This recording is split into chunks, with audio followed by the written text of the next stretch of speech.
నమస్కారం, welcome to 1 news.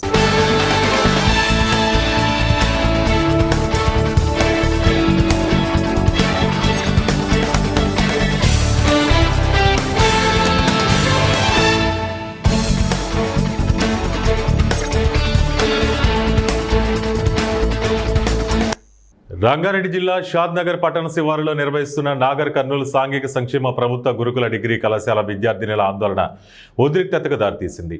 కమ్మదనం వద్ద ఓ భవనంలో కొనసాగుతున్న ఈ గురుకుల డిగ్రీ కళాశాల విద్యార్థినులు ప్రిన్సిపల్ అక్రమాలు వేధింపులపై గలం ఎత్తి మెరుపు ధర్నాకు దిగారు.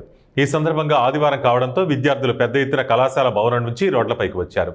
అయితే ఈ క్రమంలో పట్టణ చౌరస్తాకు చేరుకున్న విద్యార్థినులు ధర్నా చేస్తున్న సమయంలో పోలీసులు ఆందోళన విరమింపజేయడానికి బలవంతంగా విద్యార్థినులను అదుపులోకి తీసుకునే ప్రయత్నం చేశారు. ఈ క్రమంలో విద్యార్థినులతో ఓ మహిళా కానిస్టేబుల్ వాగ్వాదానికి దిగారు. ఇంతలో ఓ విద్యార్థినిపై చేయి చేసుకోవడం చూసి మిగతా విద్యార్థులు ఆగ్రహానికి గురై తమనే కొడతారా అంటూ మహిళా కానిస్టేబుల్ జుట్టు పట్టుకుని ఏడ్చుకొని చెతకబాదారు. ఈ ఘటనకు అందరూ నిశ్చేష్టులైపోయారు. న్యాయం చేయమని రోడ్డుపైకి వస్తే మమ్మల్ని కొడతారా అంటూ విద్యార్థులు నిలదీశారు. ఒక్కరిపై చేయి చేసుకున్నా ఎవరిని విడిచిపెట్టబోమని విద్యార్థినులు తీవ్రంగా పోలీసులను హెచ్చరించారు.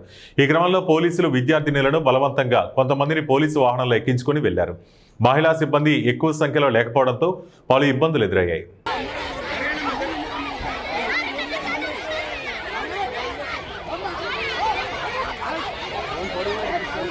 కర్నూలు పిఆర్ ఫ్యాషన్ స్టూడియోను పాణ్యం ఎమ్మెల్యే గౌరి చరితారెడ్డి ప్రారంభించారు. నగరంలోని గణేష్ నగర్లో పిఆర్ ఫ్యాషన్ స్టూడియోను రమణ, శిరీష్లు ఏర్పాటు చేశారు. ప్రారంభ కార్యక్రమానికి ముఖ్య అతిథిగా పాణ్యం ఎమ్మెల్యే హాజరయ్యారు. ఈ సందర్భంగా ఎమ్మెల్యే గౌరి చరిత మాట్లాడుతూ పిఆర్ స్టూడియోలో లెహంగా, ఫ్యాషన్ డిజైన్స్, ఓణీ ఫ్యాషన్ తయారు చేయడం, మహిళలు మరింత ఫ్యాషన్గా తయారు చేయడం లాంటి సౌకర్యాలు ఈ స్టూడియోలో ఉన్నాయని, కర్నూలు ప్రజలు ఈ అవకాశాన్ని సద్వినియోగపరుచుకోవాలని కోరారు. PR fashion studio designer Sirisha మాట్లాడుతూ యువతను ఆకట్టుకునే విధంగా పెళ్లి వేడుకలకు లెహంగా, ఓనీ డిజైన్స్ లాంటివి మా ప్రత్యేకతని, అలాగే ఆన్లైన్ సర్వీస్ కూడా అందజేస్తామని తెలిపారు. 19th వల్ల పిఆర్ ఫ్యాషన్ షో ఫ్యాషన్ స్టూడియోని ఇనాగ్రేషన్ చేసుకోవడం జరిగింది. దీనికి రమణ, ప్రసన్న గారు ఈ ఫ్యాషన్ షో పెట్టడం జరిగింది. ముఖ్యంగా మనకి ఈరోజు అమ్మాయిలంతా బాగా ట్రెండ్లో డ్రెస్సులు కావాలని కోరుకునే సమయం, అమ్మాయిలకి ఇష్టానికి అనుగుణంగా ఈరోజు ఈ ఫ్యాషన్ షో ఏర్పాటు చేసుకోవడం జరిగింది. ముఖ్యంగా బ్రైడల్ అయితేనేమి, డిజైనర్ లెహంగాస్ అయితేనేమి, డాటర్ కాంపౌండ్స్ అయితేనేమి, ఇలాగా అన్ని వెరైటీగా రెడీమేడ్గా కూడా రెడీగా వాళ్ళు యూజ్ చేసుకుంటే వెంటనే యూజ్ చేసుకునే రకంగా కూడా ఎన్నో వెరైటీస్ ఇక్కడ ఓపెన్ అందుబాటులోకి ఉన్నాయి. కాబట్టి కర్నూలు పట్టణ ప్రజలంతా ఈ అవకాశాన్ని సద్వినియోగం చేసుకోవాల్సిందిగా కోరుతా ఉన్నా. ఈరోజు వాళ్ళ టేస్ట్కి అనుగుణంగా ఎలా కావాలంటే కూడా అలాగే బ్లౌజెస్ అయితేనేమి, అలాగే డ్రెస్సెస్ అయితేనేమి అన్నీ అందుబాటులోకి ఏ వెరైటీ కావాలంటే అలాగా స్టిచ్చింగ్ చేసి ఇవ్వడం కూడా జరుగుతుంది. కాబట్టి అందరికీ అందుబాటులో ఉన్న ధరలలోనే ఇది లభిస్తుంది. కాబట్టి అందరు ఈ అవకాశాన్ని. నమస్కారం. ఈరోజు గణేష్ నగర్లో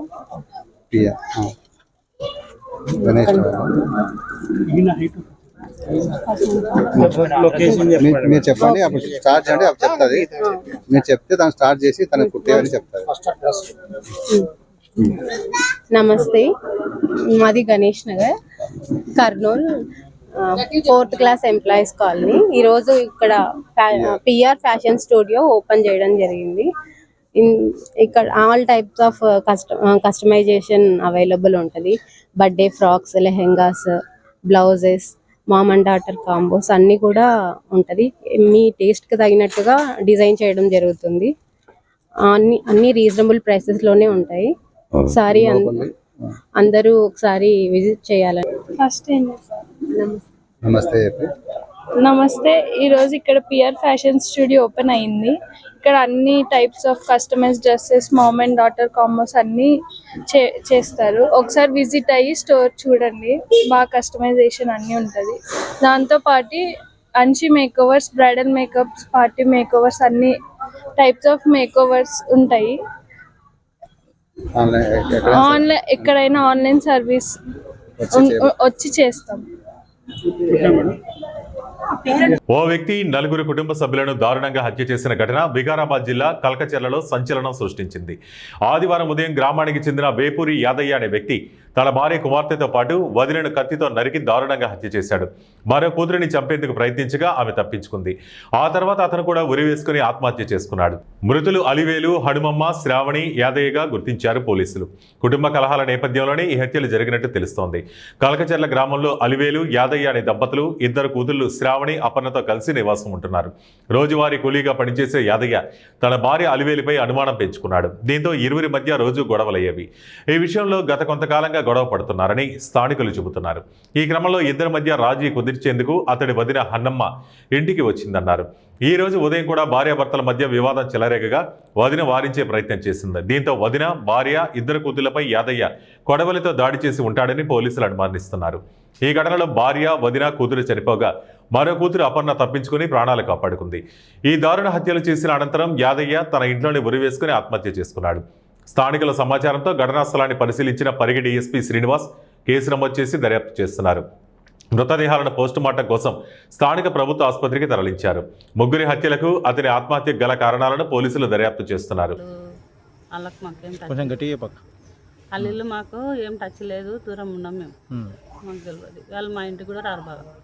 అయితే చనిపోయిన విషయం మీద అంతా ఎప్పుడు తెలిసింది మీకు?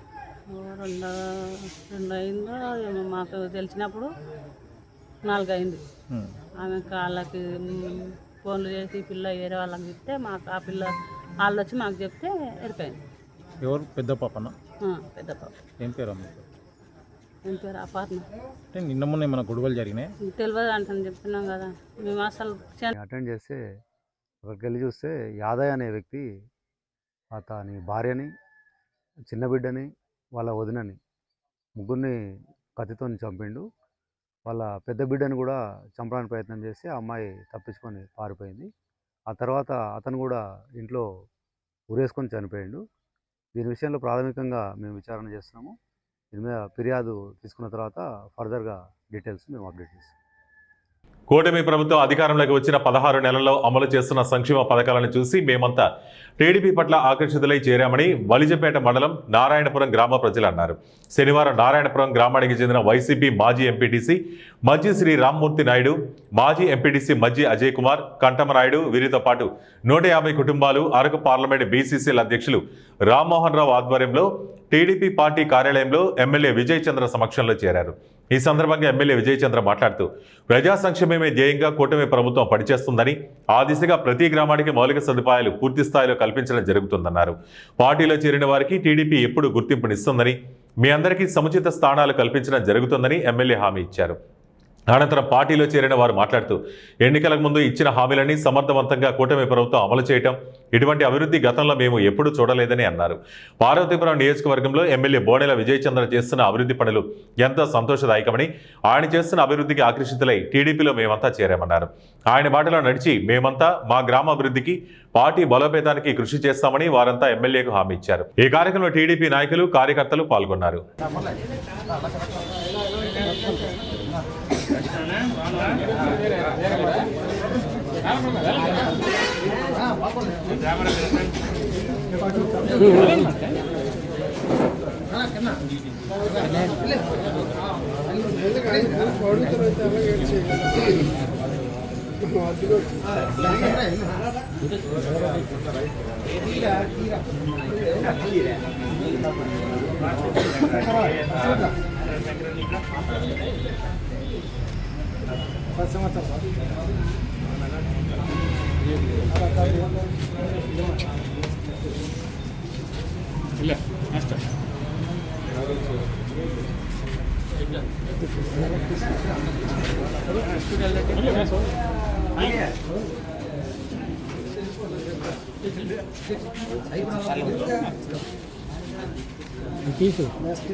మెడికల్ కళాశాలలో ప్రైవేటీకరణకు వ్యతిరేకంగా కడప జిల్లా బద్వేలు పట్టణంలోని 27 వార్డులో వైఎస్ఆర్సీపీ ఆధ్వర్యంలో కోటి సంతకాల సేకరణ చేపట్టారు.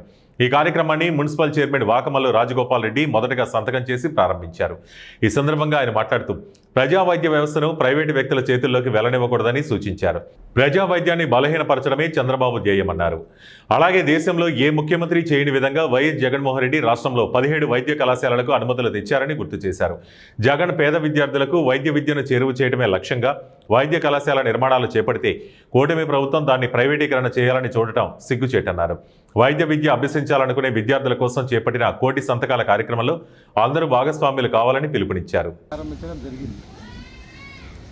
దీంట్లో భాగంగా రాష్ట్రంలో అన్ని నియోజకవర్గాల్లో కూడా ప్రతి నియోజకవర్గంలో అక్కడ ఉన్నటువంటి నియోజకవర్గ కన్వీనర్ కానీ ఎమ్మెల్యే గారు కానీ వాళ్ళ నేతృత్వంలో రాష్ట్రం అంతా కూడా ఈ కార్యక్రమం జరుగుతూ ఉంది.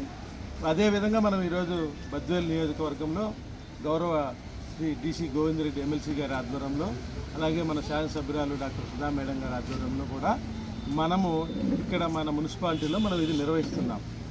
దీంట్లో మనం ప్రతి ఒక్క కుటుంబానికి కూడా జగన్మోహన్ రెడ్డి చేసినటువంటి ఈ యొక్క మెడికల్ కాలేజీలకు సంబంధించినటువంటి మేలు ఎంత అనేది మనం 100% తెలియాల్సిన అవసరం ఉంది. ఈరోజు ఒక మెడికల్ కాలేజీలో ఒక మెడికల్ సీట్ సంపాదించాలంటే ప్రైవేట్ వ్యక్తి దగ్గరికి పోతే నాకు తెలిసినంత సమాచారము 1 కోటి నుంచి 2 కోట్ల రూపాయలు పెడితే కానీ సీట్ వచ్చే పరిస్థితి లేదు. అదే జగన్మోహన్ రెడ్డి పేద విద్యార్థుల చదువే ముఖ్యమని చెప్పి ఈ కాలేజీలన్నీ కూడా ప్రభుత్వమే నడిపితే ఎక్కడ ఎస్సీలు కాదు, ఎస్టీలు కాదు, బీసీలు కాదు, ఓసీలు కాదు, ఎవరైతే డబ్బు పెట్టి స్తోమత లేకుండా కొనలేకుండా ఉంటారో వాళ్ళందరికీ కూడా దీంట్లో సీట్లు వచ్చేదానికి అవకాశం ఉంది. ఈ విషయాన్ని అంతటిని కూడా మనం ప్రతి గడపకు చేరవేయాల్సిన బాధ్యత మన మీద ఉంది. దీన్ని మనం అందరం కూడా ముందుకు తీసుకెళ్ళి ఈ కోటి సంతకాల సేకరణ కార్యక్రమం మనం ఒక 10 రోజుల్లో మనకున్నటువంటి మన నాయకులం అందరం కూడా ఇంటింటికి వెళ్ళి లేదా ఒక చోట కూర్చోబెట్టి ఒక రచ్చబండ మాదిరి మనకు ఇదివరకు చెప్పినారు మీటింగ్లో 2-3 మీటింగ్లు అందరూ కూడా మన ప్రైవేట్ పరం కాకుండా ప్రభుత్వమే నడపాలా అనేటువంటి విషయాన్ని మనమందరం కూడా ఈ పేపర్ మూలకంగా గవర్నర్ గారికి మనం రెఫరెన్స్ చేయాలని చెప్పి ఈ కార్యక్రమాన్ని మనం నిర్వహిస్తున్నాం. మరి దీన్ని ఈరోజు నుంచి మనం ప్రజల్లోకి తీసుకెళ్ళాలి. దీంట్లో చాలా అనేక రకాలటువంటి విషయాలు కూడా తెలియజేయడం జరిగింది. ప్రైవేటీకరణ జరిగితే ఏం జరుగుతుంది అనేది కూడా ఇక్కడ కూడా తెలిపినారు. పేద విద్యార్థులకు వైద్య విద్య అందనంత దూరం అవుతుంది. ఎందుకంటే డబ్బు పెట్టి కొనలేని పరిస్థితి.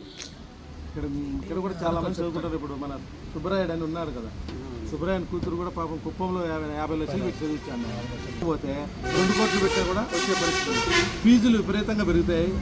ప్రజలకు నాణ్యమైన ఉచితమైన వైద్యం ఇది 10 మందికి ఎందుకు తెలియజేయాలంటే ఈరోజు మెడికల్ కాలేజ్ ఉందంటే ఖచ్చితంగా అక్కడ హాస్పిటల్ ఉంటుంది, పెద్ద హాస్పిటల్. నారాయణ హాస్పిటల్ ఉంది, రిమ్స్ ఉంది, రిమ్స్లో ఫ్రీ వైద్యం. ఇట్లా 17 మెడికల్ కాలేజ్ 17 హాస్పిటల్స్ వస్తాయి. 17 హాస్పిటల్ వచ్చి 17 హాస్పిటల్లో కూడా వైద్యం పేదవాళ్ళందరికీ ఫ్రీ. ఎంతన్నా ఖర్చు కానీ వాళ్ళే పెడతారు, ప్రభుత్వం భరిస్తుంది. ప్రైవేట్ వాళ్ళ చేతులు అయిపోతే ఏమంటే ఇప్పుడు నారాయణ కాడికి పోతే డబ్బు అడగడం. నారాయణ మెడికల్ కాలేజ్ కానీ ప్రైవేట్ కాలేజీలు అన్నీ ప్రైవేట్ హాస్పిటల్స్ అన్నీ డబ్బే. సో ఇదొకటి. ఆరోగ్యం ఆటోమేటిక్గా మనం చూపించుకోలేనప్పుడు ఆరోగ్యం కూడా క్షీణిస్తుంది, ప్రజారోగ్య వ్యవస్థ క్షీణిస్తుంది. 1,00,000 కోట్ల విలువ చేసే ప్రజల ఆస్తి, ఇదంతా ఆస్తి ప్రజలది, పబ్లిక్ది. ఇదంతా కూడా ప్రైవేట్ పరం చేస్తున్నారు. ప్రకాశం జిల్లా ఖమ్మం మండలంలోని హజరత్ గూడెం జడ్పీ ఉన్నత పాఠశాలను శనివారం ఎంఈఓ అబ్దుల్ సత్తార్ ఆకస్మికంగా తనిఖీ చేశారు. ఈ సందర్భంగా పాఠశాలలో వసతులు, సౌకర్యాలు, విద్యార్థుల అభ్యసన సామర్థ్యాలు, వర్క్ బుక్స్, నిర్మాణాత్మక పరీక్షల మార్కుల నమోదు, సిలబస్, విద్యార్థుల రాత నైపుణ్యాలను పరిశీలించారు. పాఠశాల నిర్వహణను ప్రశంసిస్తూ ఉపాధ్యాయుల బోధనా తీరు బాగుందని కితాబిచ్చారు.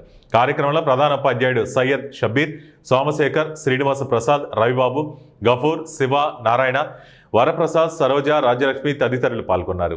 సోషల్ టీచర్స్ ఇద్దరు ఉన్నారు. సార్ వాళ్ళు కూడా ఆర్ట్స్ మేడం వచ్చేసి తెలుగులో పిల్లలు వచ్చేసి రాజ్యం పీటీగా నేర్చుకుంటున్నారు. మన సార్ పీటీగా తెలుగులో పీటీగా మన బిర్యాములు చేయించాము. తర్వాత 50 బిట్లు కూడా తయారు చేసి ఇచ్చాము, వాళ్ళ దగ్గర ఉన్నాయి. వచ్చారు. ఓకే, కానీ చేయండి. నెక్స్ట్ చేస్తే బాగా థ్యాంక్ యూ సార్. కాశీబుగ్గ ఆలయంలో తొక్కిసలాట ఘటనపై మంత్రి నారా లోకేష్ స్పందించారు. ప్రమాదం తెలిసిన వెంటనే ఎమ్మెల్యే శిరీష, మంత్రి అచ్చెన్నాయుడు జిల్లా అధికారులను సంప్రదించి సహాయక చర్యలు ప్రారంభించినట్లు తెలిపారు. మృతుల కుటుంబాలకు 15 లక్షల చొప్పున, గాయపడిన వారికి 3 లక్షల చొప్పున ప్రభుత్వం సాయం అందిస్తుందని తెలిపారు. ప్రధాని కార్యాలయం కూడా స్పందించి మృతుల కుటుంబాలకు 2 లక్షలు, గాయపడిన వారికి 50,000 చొప్పున సాయం ప్రకటించినట్లు వివరించారు. మృతుల్లో 3 టీడీపీ కార్యకర్తలు ఉన్నారని, పార్టీ బీమా పథకం ద్వారా వారికి 5 లక్షల అదనపు సహాయం అందిస్తామని లోకేష్ తెలిపారు. గారు కానీ కలెక్టర్ గారితో కూడా మాట్లాడడం, అందరు కూడా యుద్ధ ప్రాతిపదికంగా ఆ ప్రాంగణంకి వచ్చి ఇమ్మీడియట్గా ఎవరైతే సీరియస్గా ఉన్నారో వాళ్ళకి శ్రీకాకుళం తరలిస్తాం, కానీ ఎవరికైతే ఇక్కడ ఫ్రాక్చర్స్ ఉన్నాయో వాళ్ళని ఇక్కడ హాస్పిటల్, పలాస హాస్పిటల్ తీసుకొచ్చి వాళ్ళకి చికిత్స అందజేస్తాం కూడా జరిగింది. గౌరవ ముఖ్యమంత్రి గారు ఈ ఘటన జరిగే సమయానికి హెలికాప్టర్లో ఉన్నారు. కదిరికి ఆయన 1వ తారీఖు పెన్షన్ కార్యక్రమానికి వెళ్తున్నారు. కరెక్ట్గా 12 గంటల 50 నిమిషాలకి సుమారుగా ఆయన హెలికాప్టర్కి ల్యాండ్ అయిన వెంటనే మేము ఆయనతో మాట్లాడటం జరిగింది. అప్పటి నుంచి ఇప్పటి వరకు కూడా అంటే ఫోన్ చేసి ఏం జరిగింది, ఎలా ఉన్నా మొత్తం తెలుసుకుంటాం జరిగింది. గౌరవ ముఖ్యమంత్రి గారి ఆదేశాల మేరకు చనిపోయిన ప్రతి కుటుంబానికి 15 లక్షల రూపాయలు ప్రభుత్వం తరపున ఆర్థిక సహాయం అందిస్తాం జరుగుతుంది. క్రిటికల్గా ఇంజన్ అయిన వాళ్ళకి 3 లక్షల రూపాయలు ప్రభుత్వం, ఆంధ్ర రాష్ట్ర ప్రభుత్వం అందిస్తాం జరుగుతుంది. ఈ ఘటన జరిగిన వెంటనే ప్రధానమంత్రి కార్యాలయం కూడా వివరాలు తెలియజేస్తాం జరిగింది. వాళ్ళు కూడా ఫోన్ చేసి ఏం జరిగింది, ఎలా జరిగిందని కనుక్కుంటాం జరిగింది. గౌరవ ప్రధానమంత్రి గారు కూడా చనిపోయిన వారికి 2 లక్షల రూపాయలు, క్రిటికల్గా ఇంజర్ అయిన వాళ్ళకి 50,000 రూపాయలు కేంద్ర ప్రభుత్వం నుంచి కూడా సహాయం అందిస్తాం కూడా జరుగుతుంది. అంతేకాకుండా చనిపోయిన వారిలో 3 తెలుగుదేశం పార్టీ సభ్యులు. సో మాకు కూడా ప్రమాద బీమా కార్యక్రమం. ప్రజా జీవనానికి ఆటంకం కలిగిస్తే కఠిన చర్యలు తప్పవని కృష్ణా జిల్లా తిరువూరు ఎస్ఐ సత్యనారాయణ రౌడీ షీటర్లకు హెచ్చరికలు జారీ చేశారు. నేడు పట్టణంలోని రౌడీ షీటర్లను పోలీస్ స్టేషన్కు పిలిపించి కౌన్సిలింగ్ నిర్వహించారు. ఈ సందర్భంగా వారితో ఆయన మాట్లాడుతూ బహిరంగ ప్రదేశాల్లో మద్యం సేవిస్తూ అల్లర్లు సృష్టిస్తే సహించేది లేదని, వారిపై కఠిన సెక్షన్లు పెట్టి కేసు నమోదు చేస్తామని, రాజమండ్రి సెంట్రల్ జైలుకు తరలిస్తామని, వాటి వల్ల ఓ ఏడాది పాటు బయటికి రాకుండా శిక్ష అనుభవించాల్సిన పరిస్థితి ఏర్పడుతుందని హెచ్చరించారు. రౌడీ షీటర్లు తమ ప్రవర్తనను మార్చుకోవాలని, మంచి ప్రవర్తన కలిగి ఉంటే వారిపై రౌడీ షీట్లను ఎత్తివేస్తామని తెలిపారు. రౌడీ షీటర్లంతా ప్రతి ఆదివారం పోలీస్ స్టేషన్లో కనిపించాలని ఎస్ఐ సత్యనారాయణ ఆదేశాలు జారీ చేశారు. సో యాక్టివిటీ మీరు ఏదైనా మూమెంట్ ఉంటే పర్సనల్గా ఉండాలి తప్ప కనపర్తి వెంకటేశ్వరరావు ఇంకో పార్టీలు ఇంకోటి పై తిరగడం, పొంగల ఉదయ్ కుమార్ తిరగడం, గొడవలు చేయడం. పొంగల ఉదయ్ కుమార్ గ్రేడ్ పెరిగిపోద్ది. గ్రేడ్ 1, గ్రేడ్ 2, A+, దొంతుపోయిన గోపాలకృష్ణ, మేము అలాగే రేటింగ్ ఇచ్చేస్తాం. కోట నారాయణరావు, మిమ్మల్ని ఒక ఫైన్ డే గవర్నమెంట్ నుంచి ఆర్డర్ వస్తుంది. శ్రీనివాసరావు, రాజమండ్రి చరిత్రకి వెళ్తే 1 ఇయర్ పాటు బయటకు రారు. బెయిల్ పెట్టుకోవాలంటే హైకోర్టుకి వెళ్ళాలి. చాలా ఖర్చుతో కూడుకున్న పని, శ్రమతో కూడుకున్న పని. కృష్ణరాజు, ఇంటర్వ్యూస్ కూడా ఉండవు. ఎవరైనా కూడా కలవనివారు. చాలా కష్టసాధ్యంగా ఉంటుంది. అన్నమన్ జైల్లో ఉంటుంది రకంగా. సిద్ధు, శ్రీనివాసరెడ్డి, శ్రీనివాసరెడ్డి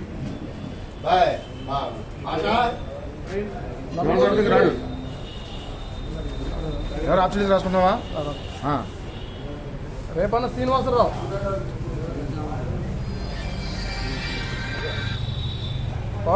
ఇవి ఇప్పటి వరకు ఉన్న బులెటిన్ అప్డేట్స్. మరిన్ని అప్డేట్స్ కోసం చూస్తూనే ఉండండి 1TV న్యూస్.